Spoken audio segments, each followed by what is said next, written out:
مشکات شریف صفحہ نمبر 391 حضرت عثمان بن عبداللہ رضی اللہ تعالی عنہما فرماتے ہیں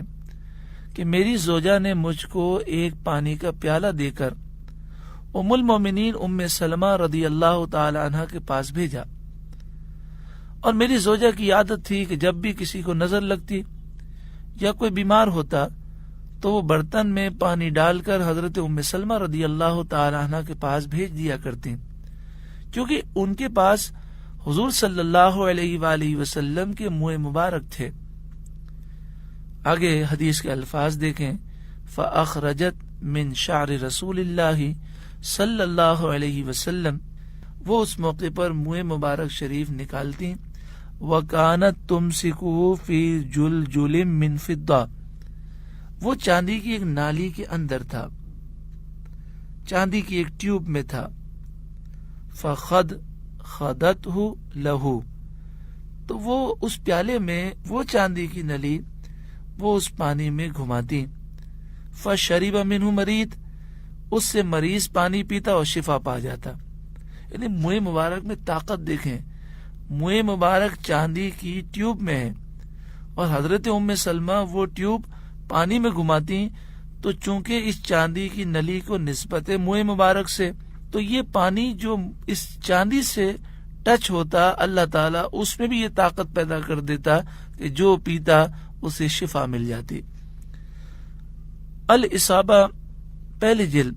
صفحہ نمبر 71 حضرت امام ابن حجر عسقلانی جو شارح بخاری ہیں، انہوں نے لکھا، قال ثابت البنانی قال لی انس بن مالک، حضرت ثابت بنانی فرماتے ہیں کہ جب حضرت انس بن مالک رضی اللہ تعالیٰ عنہ کا وصال ہونے لگا تو انہوں نے میرے سامنے ایک بال رکھا اور فرمایا، اپنے دستے مبارک میں پکڑ کر فرمایا، ہذی شعرۃ من شعر رسول اللہ صلی اللہ علیہ وسلم، یہ حضور کے بال مبارک میں سے ایک بال ہے۔ یاد رکھیں کہ حضرت انس بن مالک کی عمر تھی 10 سال جب حضور کا وصال ہوا، اور جب حضرت انس بن مالک کا وصال ہوا تو آپ کی عمر 103 سال تھی۔ یعنی یہ بات انہوں نے حضور کے وصال کے 93 سال کے بعد فرمائی، 93 سال کے بعد، کہ یہ حضور کا ایک منہ مبارک ہے،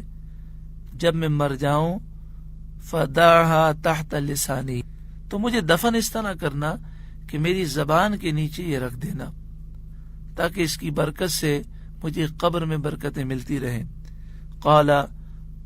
فوضعتها تحت لسانی، حضرت ثابت بنانی کہتے ہیں کہ میں نے آپ کی زبان کے نیچے یہ رکھا آپ کے وصال کے بعد، فدفن وہی تحت لسانی، یہ منہ مبارک آپ کی زبان کے نیچے تھا اور آپ کی تدفین ہوئی۔ اللہ اکبر۔ وصال کے بعد حضور کے تبرکات سے اور نسبت رکھنے والی چیزوں سے برکتیں حاصل کرنا، یہ صحابہ کرام علیہم رضوان کا طریقہ ہے۔ منہ مبارک شریف کی بات چلی تو یہ بھی عرض کر دوں کہ کسی کے پاس نبی کریم صلی اللہ علیہ وآلہ وسلم کے منہ مبارک ہوں یا منہ مبارک کی زیارت ہو جائے، جیسے ترکی میں استنبول میں ایسے منہ مبارک شریف ہیں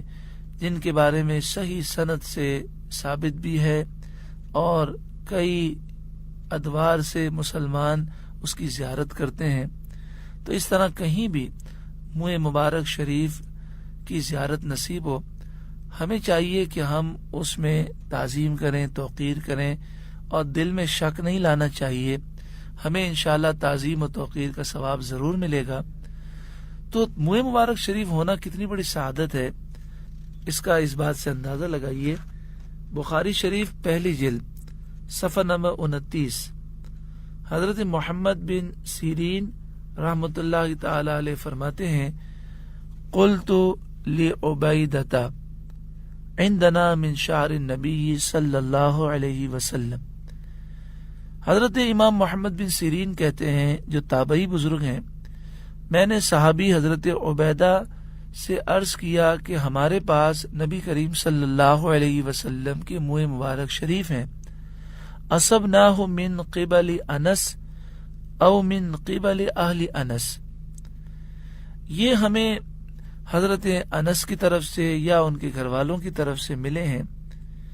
فقال لأن تكون عندي شعرة منه احب الی من الدنیا وما فیہا، تو حضرت عبیدہ رضی اللہ تعالی عنہ نے فرمایا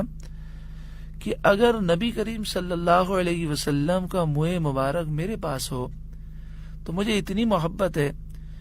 کہ ساری دنیا مجھے مل جائے، اس کی ساری دولت مل جائے، تو اس سے زیادہ میں خوشی اس میں محسوس کروں گا کہ منہ مبارک شریف ایک میرے پاس حضور کا ہو۔ یعنی کتنی محبت ہے حضور سے نسبت رکھنے والی چیزوں سے۔